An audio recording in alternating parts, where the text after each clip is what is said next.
مساء الخير على أحلى وأجمل متابعين سفرة سهير. ازيكم يا حبايبي؟ عاملين ايه؟ يا رب النهاردة تكونوا بخير. هنعمل مع بعض النهاردة دستتين جاتو ببيضتين بس. كل الكمية اللي انت شايفاها دي مش هتحطي بس غير فيها بيضتين، ومش هنستعمل ولا خلاط ولا مضرب. هنعمل الكيك بمضرب يدوي وهيطلع معاكي في منتهى الجميل. بصوا كمان هقطع معاكم قطعة بجد تحفة جدا وهيعجبك قوي، والتكاليف بتاعته قليلة جدا. لو انتي بقى ما بتعرفيش تعملي جاتو خالص، هتعملي الجاتو دوت بأبسط طريقة ممكن أي حد يقدر يتعلم. بصوا جمال الجاتو، الطبقة بتاعت الكيك وطبقة الكريمة وطبقة الجناش بجد طعمها رهيب. هنقول مع بعض المقادير عشان ما اطولش عليكم الفيديو، ولو عجبك الفيديو ما تنسيش تعملي لايك واشتراك وتفعلي الجرس. يلا نروح مع بعض على المقادير. هنجيب بقى بولة هكسر فيهم بيضتين. البيضتين دولت اللي هو البيض الابيض الكبير. لو انت عندك بيض بلدي استعملي 3 بيضات. تمام. بعد كده هنبدأ بقى نقلبهم كويس جدا بمضرب عادي. اهم حاجة نضرب البيض بتاعنا كويس قوي. بعد كده هنزل بربع معلقة فانيليا ومعلقة خل. هنبدأ بقى نقلب البيض لغاية ما البيض بتاعنا لونه يبقى فاتح شوية، ويبقى فيه زي رغوات كده، بتبقى زي ريم كده من فوق. اهم حاجة الخطوة دي نضرب كويس جدا البيض.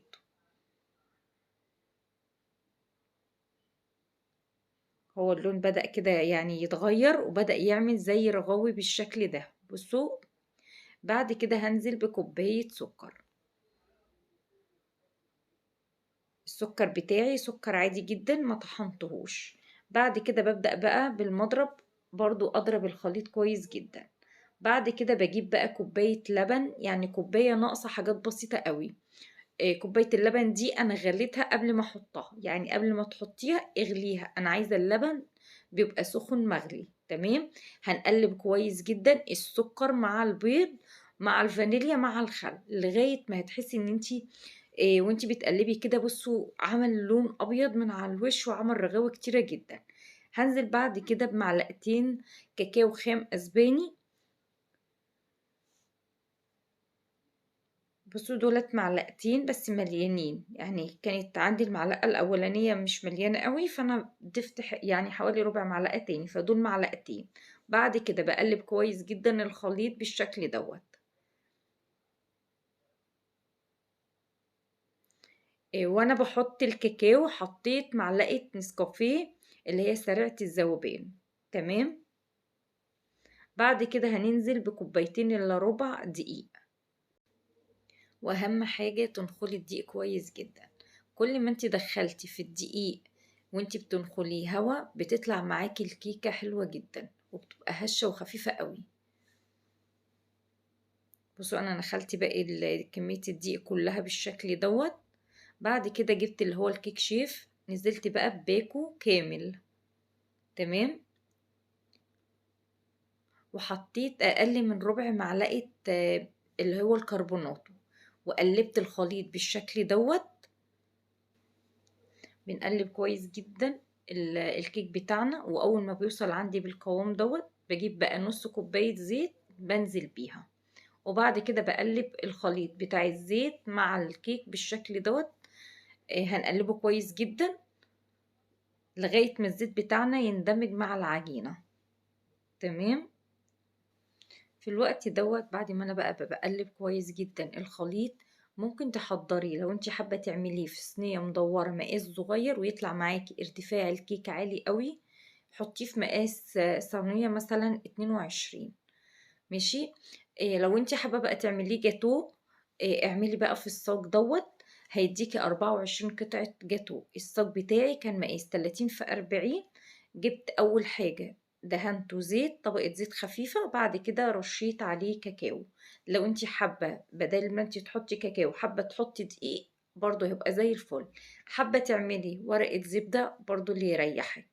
تمام. بس ورقة الزبدة يعني عشان ما تيجي تقطعي الجاتو مش هتنفع، لازم هتشيلي الجاتو خالص، الكيك يعني خالص. وبعد كده تشيليه مثلا على مثلا قطاعة او بلانشة علشان خاطر يعني تقلبي الكيك عشان خاطر تشيلي ورق الزبدة. لكن احنا في الخطوة دي احنا عاملين الصاج يعني كده، يعني نقطع الكيك على طول من الصاج. تمام، فاحنا ولا هنشيل ولا هنحط.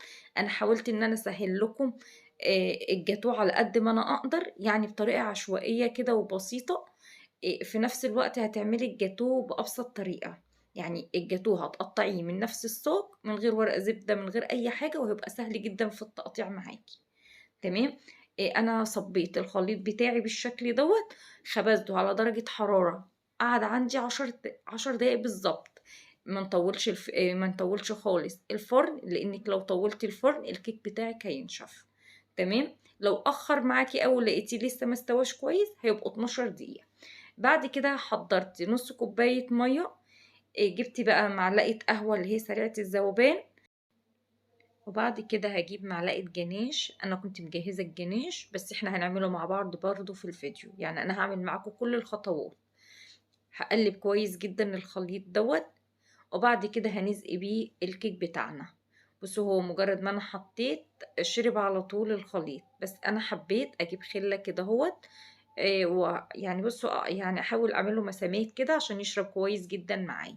لو انتي مش حابة ان انتي تعملي الخليط بتاع التسقية ما تعمليهوش، هو الكيك اصلا طري بجد وتحفة. وبعد ما بنوزع كل الخليط بالشكل دوت، بنركنه بقى على جنب عشان نبدأ بعد كده نحضر الكريمة بتاعتنا. انا مش هستعمل غير نص كوباية كريمة بس للصاج ده كله. يعني بصوا انا بعمل معاكم الجاتوه بتكاليف بسيطة جدا عشان كلنا نقدر نعمله. جبت بولة بالشكل دوت، حطيت فيها ربع كوباية سكر، ونزلت بكوباية مية ساقعة بيكون فيها قطع تلج، بس تكون قطع التلج بتاعتها بسيطة عشان ما تبوظش معاكي المضرب. تمام. قلبت السكر كويس جدا مع المية. وبعد كده نزلت بنص كوباية الكريم شانتيه. تمام. الكريم شانتيه اللي انا بستعمله اللي هو المتحدة. هو اصلا ما كانش عليه سكر، فانا ضفت ربع كوباية سكر. مش مكترة سكر علشان لسه عندنا جناش بتبقى الشوكولاتة مسكرة، ما يبقاش سكره عالي قوي معاكي. تمام. بنقلب كويس جدا بالمضرب السكر مع الكريمة لغاية ما قوام الكريمة يهيش معانا كويس جدا. بصوا هو كل ما بتضربي فيها الكريمة بتاعتك بتتقل. اول ما وصلت عندي بالقوام دوت بدأت انزل بمعلقتين جناش او 3 معالق حسب ما انتي تحبي. لو انتي حابة تستبدلي الجناش بكاكاو خام تمام، او ممكن يكون كاكاو اللي هو الكاكاو العادي المحلى. تمام. بعد كده بضرب كويس جدا لغاية ما الكريمة تتقل معايا. انا كنت حابة ان انا اعمل الجناش قبل ما احضر الكريمة عشان الجناش بس يبرد معايا، لكن احنا هنحضر برضو الجناش دلوقتي. بصوا قوام الكريمة بقى بالشكل دوت. هجيب بقى الكريمة بتاعتي، هاخد الجزء منها وهحاول اخلي حبة يعني شوية كده عشان نعمل بيها الروزيتات تزيين يعني للجاتو بتاعنا. تمام. بالمعلقة بوزع كل الكريمة بالشكل دوت لغاية ما تاخد طبقة متساوية معايا. بجيب بقى اي ظهر معلقة بالشكل دوت، حتى لو كانت معلقة مطبخ عادية. هتوزعي كويس جدا الكريمة وتبقى الكريمة كلها متوزعة بسوى واحد علشان تبقى قطع الجاتو بتاعتك مظبوطة. تمام. بنسوي بقى الوش كويس جدا، الجنب ده برضو نحاول نظبط كده الجوانب كلها تبقى ايه قد بعضها. في الوقت دوت انا باخد اللي هو المعلقة بتاعتي إيه، او مثلا القطاعة اللي انتي هتساوي بيها اشطفيها بمية سخنة وابدأي ساوي بيها الوش بتاع الكريمة. بصوا انا خلصته بقى بالشكل دوت، حطيته في الفريزر قعد حوالي ساعة. بعد كده بدأت بقى اجهز الجناش بتاعنا. تمام. هنحضر بقى الجناش بتاعنا. اول حاجة جبت نص كوباية لبن بتكون مغلية، غليتها كويس جدا، نزلت بمعلقة كريم شانتيه خام، وبعد كده قلبتهم كويس. وبعد كده نزلت ب200 جرام شوكولاتة خام. طبعا اي شوكولاتة تعجبك يعني استعمليها. لو انت حابة تستعملي شوكولاتة بالحليب برضو اللي يريحك. بعد كده ببدأ اقلبهم كويس جدا بالشكل دوت. وبعد كده بنزل بمعلقتين زيت، بس اهم حاجة الزيت بتاعنا يكون نوعية كويسة. تمام. بقلبهم كويس بالشكل دوت. لو في اي قطع يعني ما تقلبتش كويس معاكي، بنغلي حلة كده هوت على البوتاجاز وبنجيب بقى المية مغلية وبنحط البولة بتاعة الشوكولاتة بتاعتنا. مجرد ما انتي بتقلبيها بتلاقيها فكت وبقت زي الفل، وبيبقى معاكي بجد جناش تحفة. بخرج بقى الكيك وبعد كده بنحط الجناش بعد بقى ما بيبرد خالص. وبعد ما بيبرد ببدأ بوزع بقى الجناش على الصاج بالشكل دوت. تمام. وممكن بعد ما بنوزع الشوكولاتة بنبدأ نحطه برضو في الفريزر حوالي نص ساعة تاني. بعد كده بقى بنبدأ نقطعه، قطعي بقى القطع اللي تناسبك. لو انت حابة تعملي اللي هو الجاتو السواري الصغير، تمام، انا هقطع قطعة كبيرة. يعني انا هعمل دستتين، هيكون حجم الدستتين بتوع الجاتو كبار. تمام. بقطع بالشكل دوت. بجيب الأول الصاج بالطول، باخد كده أربع يعني تقطعات بالشكل دوت. تمام. بعد كده هنعمله بالعرض. هنبدأ برضو ناخد القطعة بتاعتنا هيبقى بالشكل دوت. وانا كل مرة بقطع الجاتو ببدأ اغسل السكينة بتاعتي بمية سخنة وبرجع اقطع بيها تاني عشان حتت الجاتو بتاعتك تبقى مظبوطة.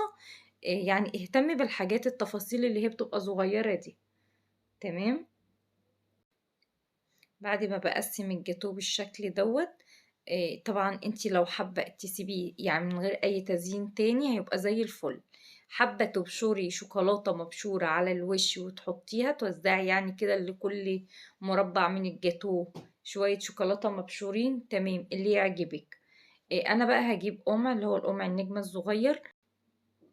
هنعمل بقى اي روزيتا واي شكل يعجبك زيني بيه. انا هعمل بقى تشكيلة كده من التزيين بشكل كده بسيط جدا، ممكن اي ست بيت تقدر تعمله بطريقة سهلة جدا. يعني بصوا انا باخد شكل سلسلة كده. يعني بصوا اي شكل يخطر على بالك زيني بيه.